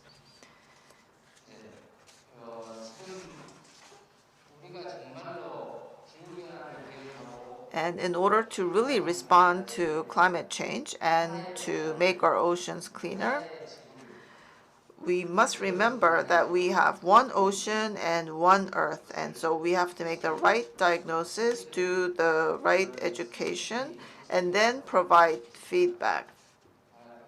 We must have that system in place. So a lot of effort being made in just one spot is not enough. And I often point out the fact that trash travels a very long distance in the oceans. And trash in the US over years of time, it can travel all the way to the waters of Korea.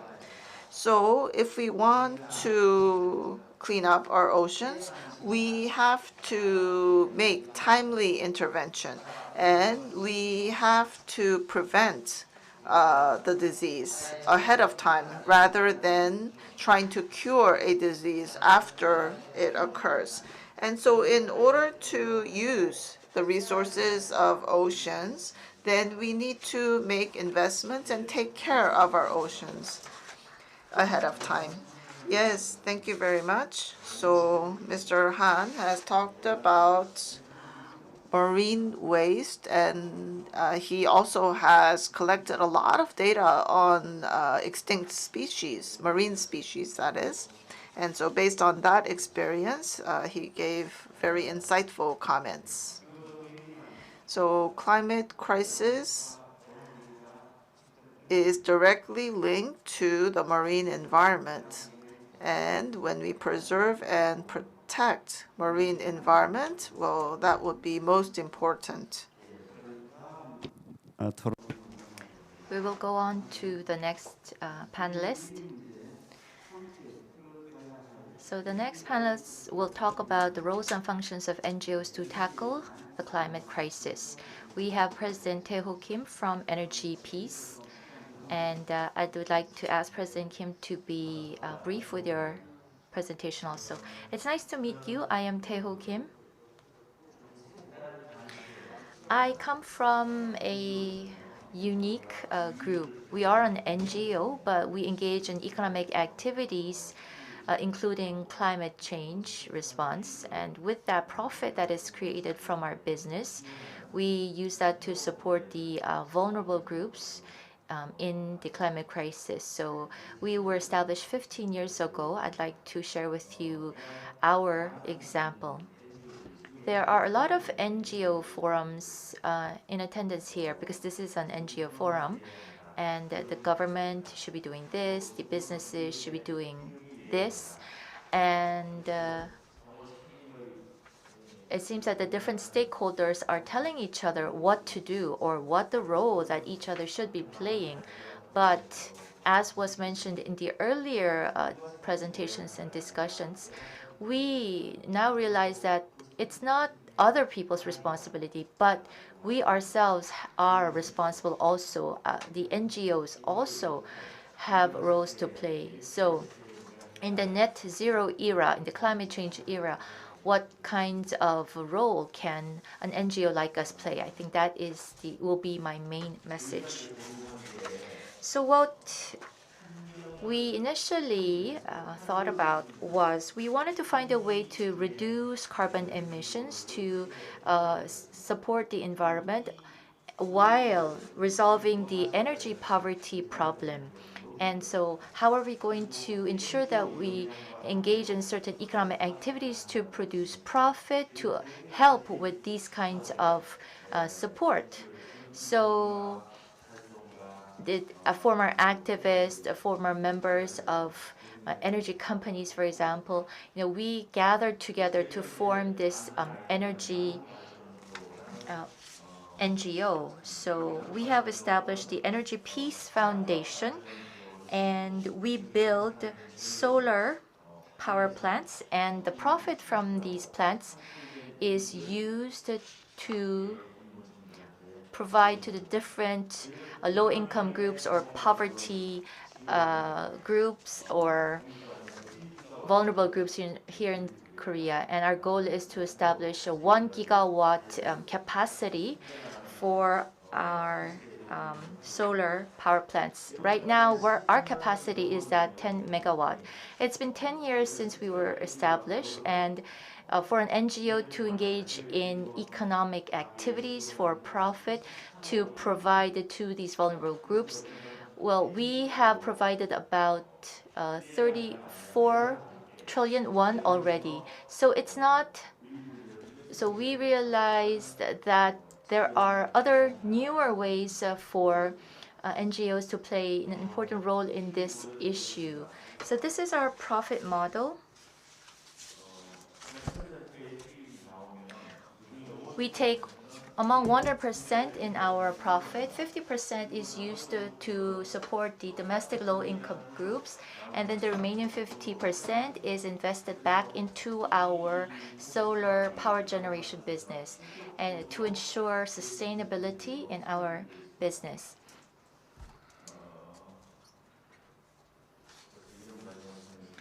So this is the process that we go through in running our business, and we have received patents at the patent office. And since we are doing public good business, we are faced with many different challenges.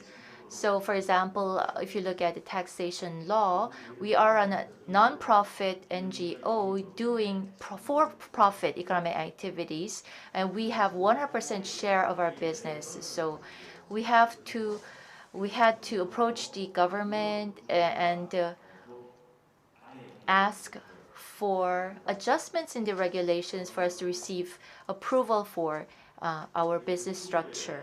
And in Seoul, which is a very harsh condition for a business like us, we have built 18 solar power plants in Gyeongbuk, Chungnam, and in Kohung, which is nearby. We also have our solar power plant there as well. So it's been about 12 years now. So this is our Kohung plant, which we are showing you. It's running quite well, and we are providing energy to about 100 households. This is our plant in Gyeongbuk Uiseong area. It's 1 megawatt in capacity, and we provide to about 400 households. This is Hongseong in Chungnam, and in Seoul, in the roof of the resource recycling center, we have built our solar panels. And in Seoul, the biggest water treatment facility is at Amsa. And so in the roof of the AMSA buildings, we have our panels established. And also the water quality, rather than being directly exposed to the sunlight, it's better for quality maintenance if there is a roof over these water pools. And the fact that an NGO is operating these kinds of power plants in Seoul, isn't it quite surprising?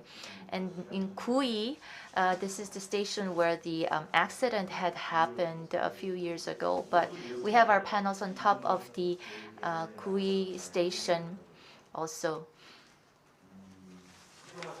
And we have a pilot project going on in elementary schools. So we had to persuade the Ministry of Environment and the school district and the school also to install our panels on the roof of these schools.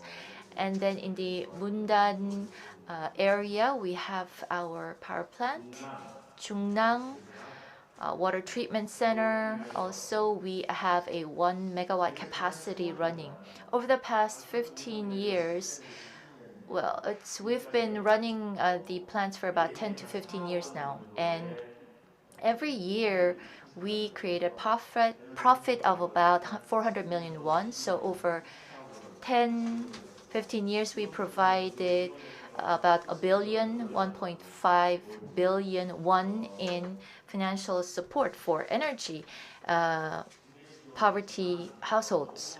And also, we do this business overseas in Mongolia, in Vietnam. We provided this hybrid system. This is a school in Vietnam.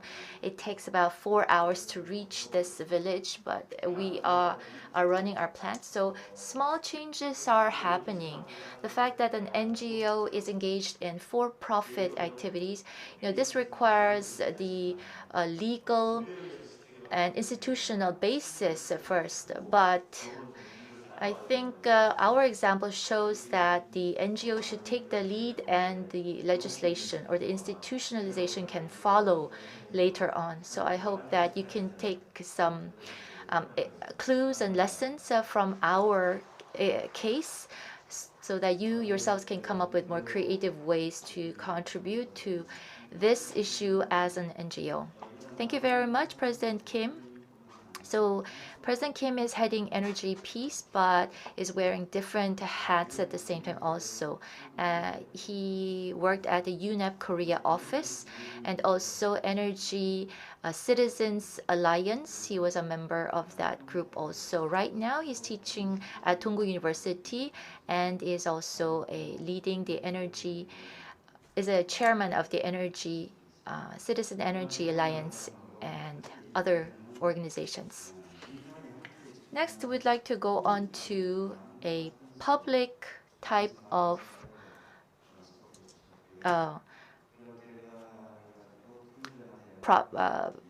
profit or public type of business and job creation and other examples of public good creation through his presentation. So thank you very much. 우리 여수시 Next, I would like to invite Ms. Baek In-suk, who is the Special Director for COP28 of YEOSU City Council.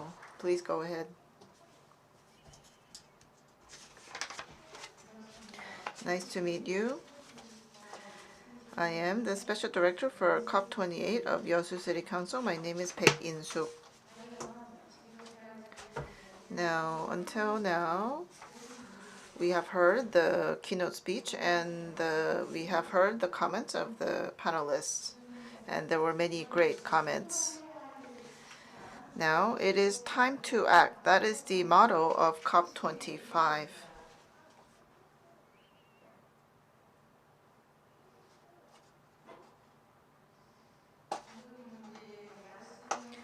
And as we heard from the previous speakers,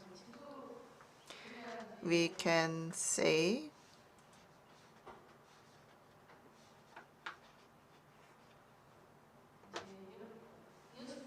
that YEOSU is a very popular place. It has an industrial complex, and YEOSU will be greatly impacted by climate change. And the industrial complex is actually under the authority of the state. And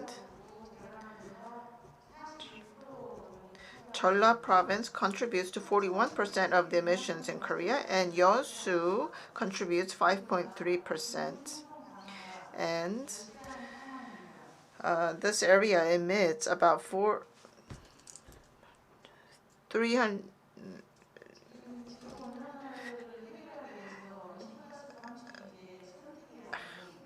about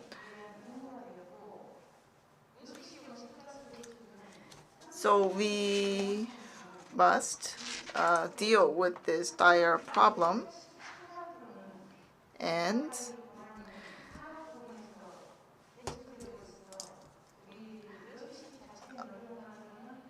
the emissions of YEOSU City in terms of carbon emissions is 38.11 million. However, 94% of this is under the authority of the state. So there is a limit to what the city can do.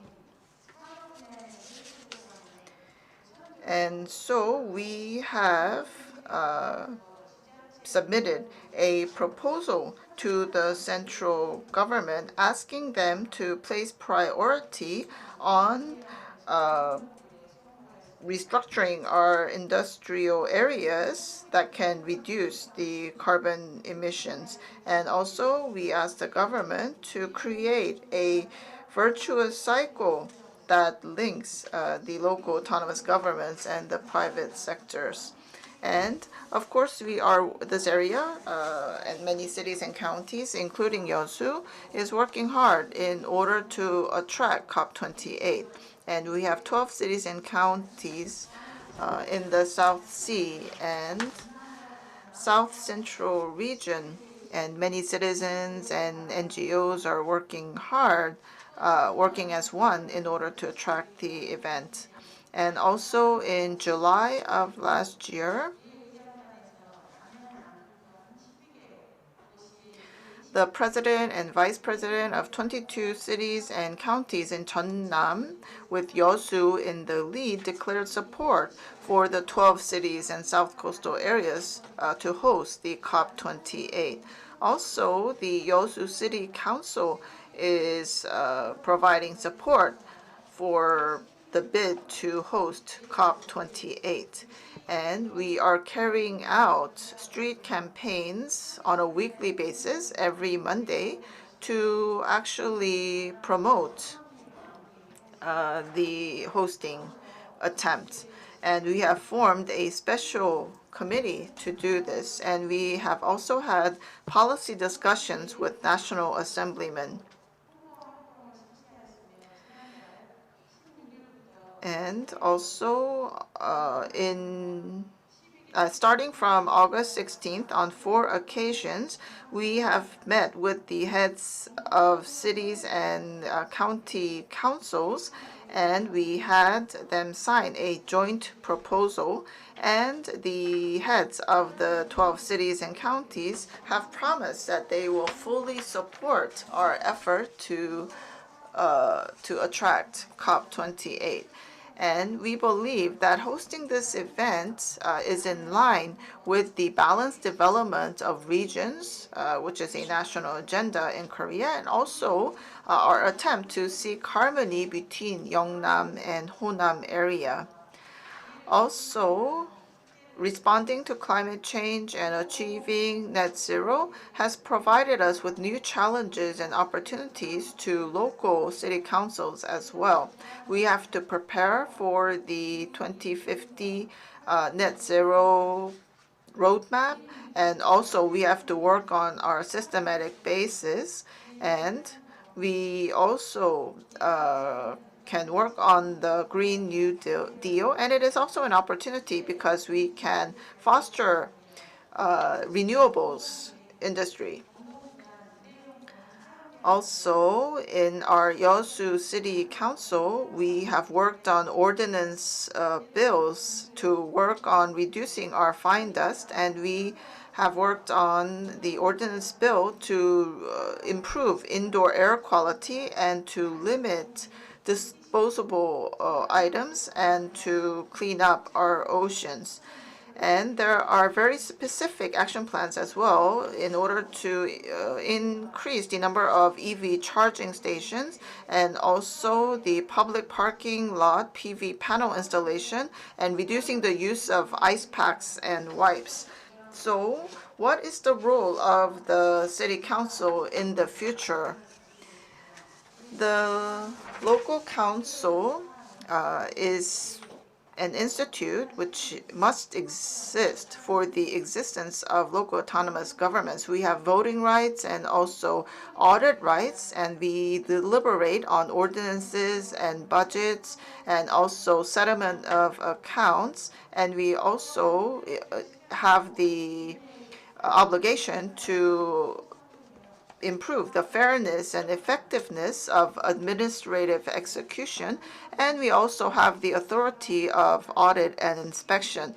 Also, we have to realize citizen autonomy, and we also realize right to know of our citizens. And we are also a communication channel. That is why the role and responsibility of a local city council is quite important.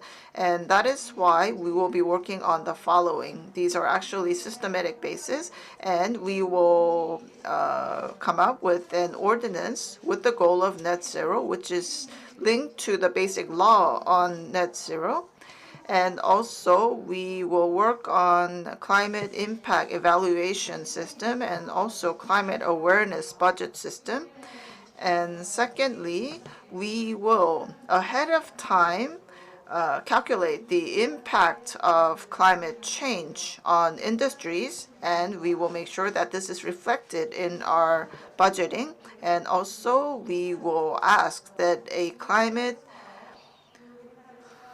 awareness budget system be employed, and we will have eco-friendly and climate-friendly environmental goals established. and we will try to make our policies eco-friendly.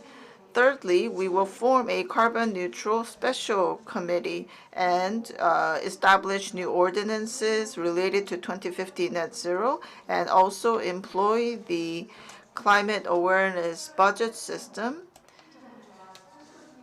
And we will do our best to support the city government's effort in terms of implementing the net zero plans, and we will try to come up with numerous policy alternatives. Next, we will work on strengthening the local capacity. So we will ask the citizens and the corporations and NGOs to participate voluntarily and to carry out actions in daily lives. And we will try to form consensus among these different parties, and we will have environment or climate promotion programs and discussion sessions and lectures and so forth. And next, fifth, we will establish a collaborative system with the executive organizations. Of course, our basic role as a city council is to check and supervise the executive organizations. However, not hurting that role within that boundary, we will try to share our information so that we can establish the net zero support center and establish net zero plans. And also, we will ask the executive body to come up with the performance indices. So carbon neutrality is not just protecting the environment. It is a bold challenge to change our energy systems and the industry. And this is directly linked to the existence of human beings. And so we will need to come up with the right goals to make a just transition, and we will implement the action plans. And the YEOSU local council will act first. Thank you. Yes, thank you very much. The discussant, Baek In-soo, is Special Director for COP28 of YEOSU City Council, and based on her experience, she has given comments on this issue. Last but not least, we have Chief Editor Sung-hoon Kang from Namhae News, who will give his discussion. I apologize beforehand, but as you know, we are very tight in terms of time, so please be brief with your discussion. So I'm going to talk about the view of journalism with regards to achieving net zero. So I was thinking about what to talk about specifically, and I looked at what our local community is most interested in, which is the effort to attract COP28. And so I looked at how the press is covering this topic and how much of a consensus the public has in this region with regards to the bidding for COP28 hosting. So that is what I will talk about.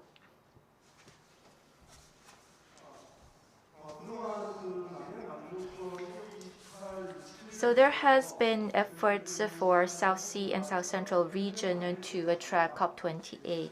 So I believe it was in late 2018 when this effort began. So it's been about 3 years now. Various activities, efforts have been put in place in order to promote the successful bidding. So I too look at how the press is covering this effort. And so the key word search that I did was COP28 attracting efforts.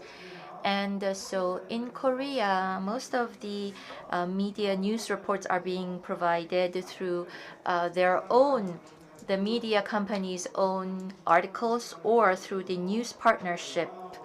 And so I did an analysis of how much news coverage there was on COP28. So again, I looked at a few search terminologies, such as the South Sea and South Central region, and the COP28 YEOSU COP28 attraction efforts.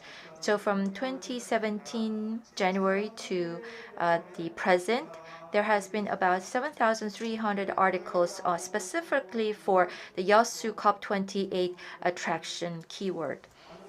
You may think that this is much, but actually it's not that many. So I looked at these 7,300 articles more closely, what they were about.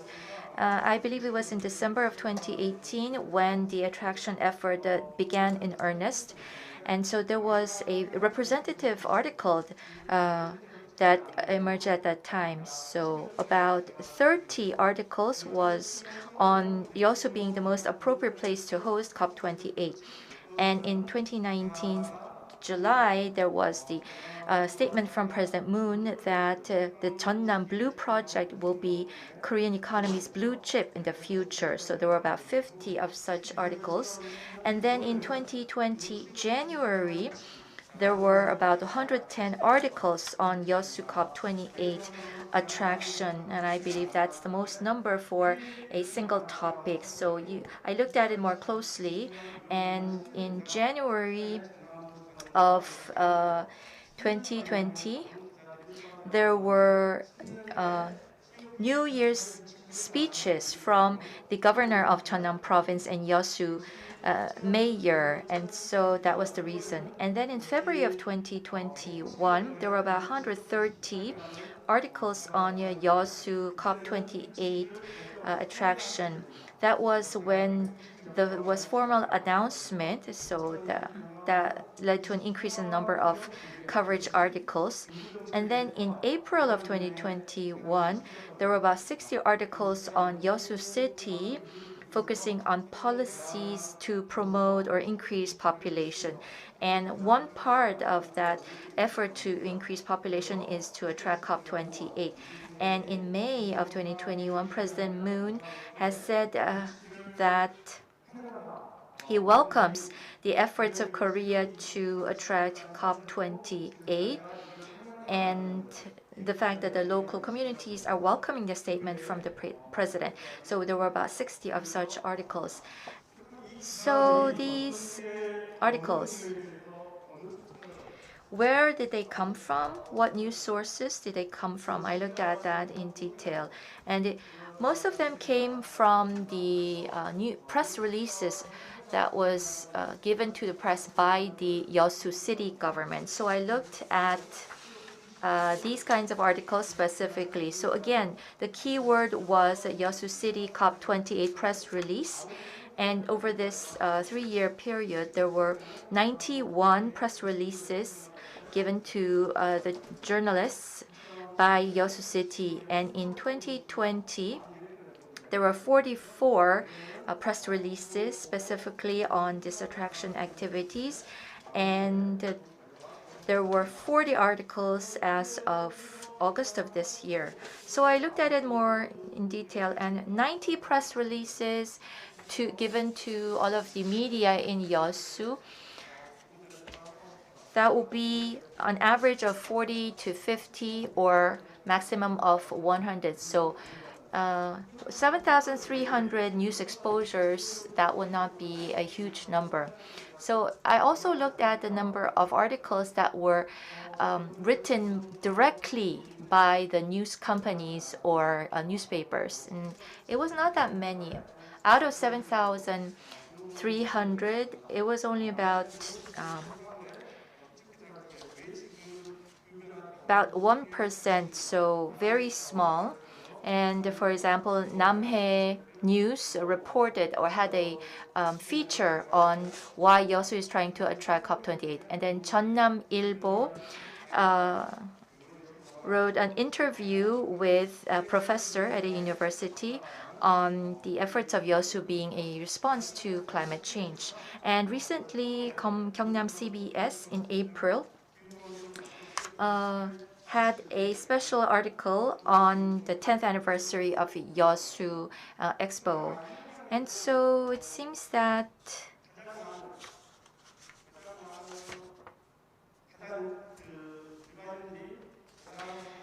these articles written directly by the news agencies themselves.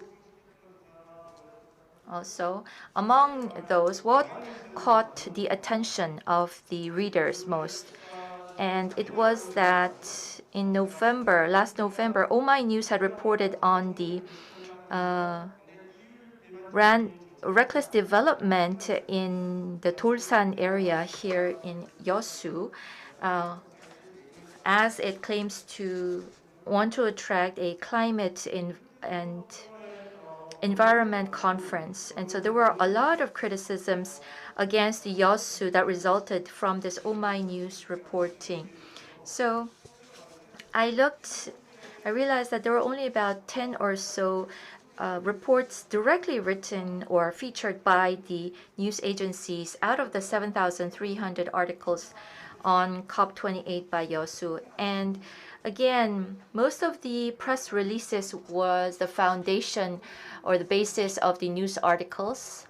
And the press release's contents was mostly about just promoting the efforts of the attracting committee without much information about the justification or the reasons why YEOSU has to attract and host such an important international event. So I think we have to think about the implications of this search result. So just reporting that there was a declaration that was released or there was an announcement or made, rather than just reporting on the simple facts, I think in order to increase awareness among the public, there needs to be more reporting and news articles about the current situation of climate change, our efforts for net zero, the conditions necessary, what specific actions are needed.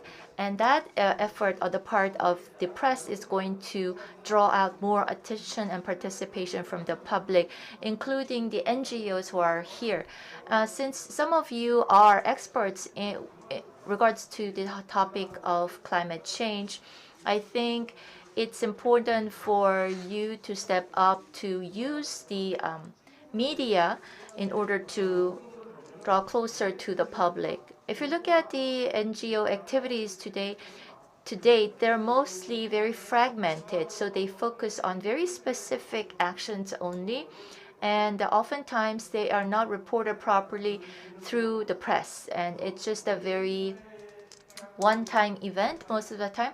And so we needed to ensure that your capacity as NGOs will be spread out more efficiently in the local community through the use of press.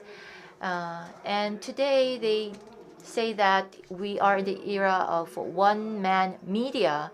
And so YouTube could be another good channel that could be utilized for promoting COP28. And I did a search, and there were about 270 results showed up.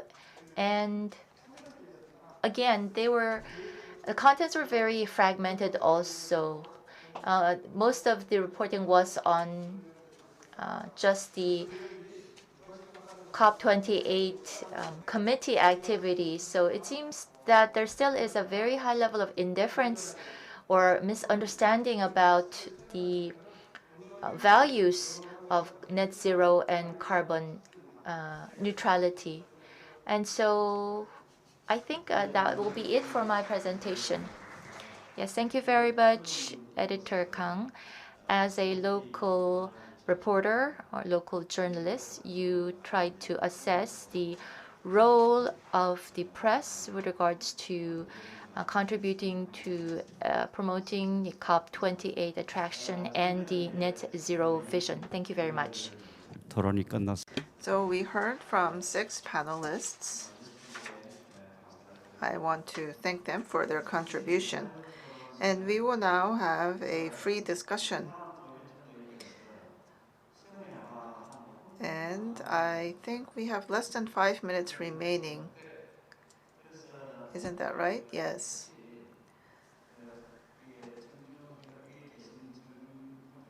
And so Is there anyone in the audience with a question or comment to the panelists?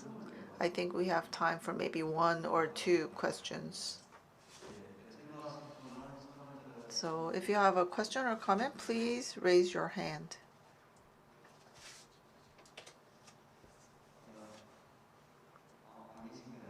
No one?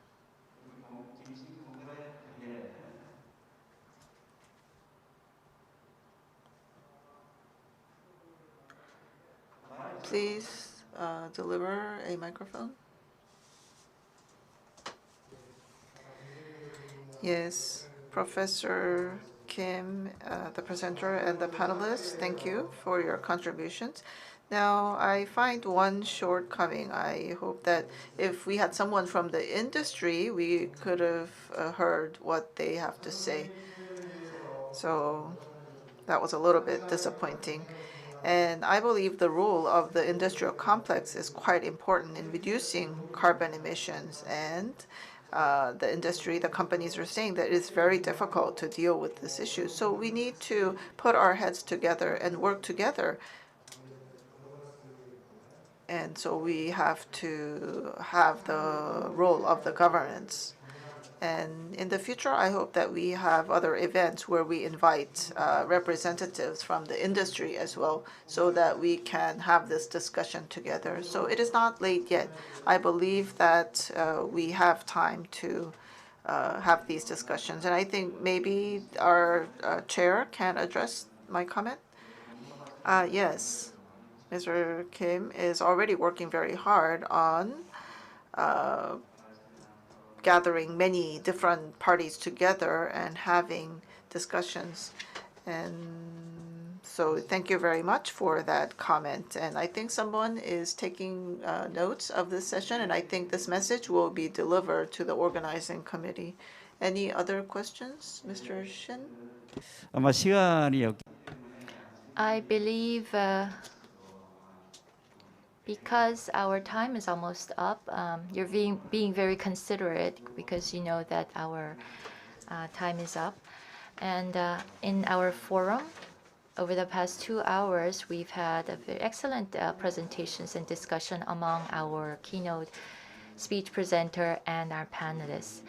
And if you do have any questions or comments that you want to make later on, please contact the Secretariat of the Sustainable Development Council of YEOSU, and we would be more than happy to deliver your message to any of the panelists up on the stage and get answers for you. So again, we will have to conclude the NGO forum here in the interest of time. And so thank you very much, and thank you for the excellent job. Yes. Mr. Kim Shin, as for what you have mentioned, we already have all of those plans, all of the different ideas that are being developed, so we will make sure to share that with you eventually. Again, I'd like to thank our chairperson and our panelists, our speakers, and to all the staff and engineers and the translators who are working hard on site. Thank you so much. And I'd like to thank to all our participants who have stayed until the end, particularly to the online participants. Thank you so much. We hope to see you personally here in YEOSU in November of 2023 for COP28. And please stay safe and please stay healthy all the time. We will take a moment for a commemorative photo.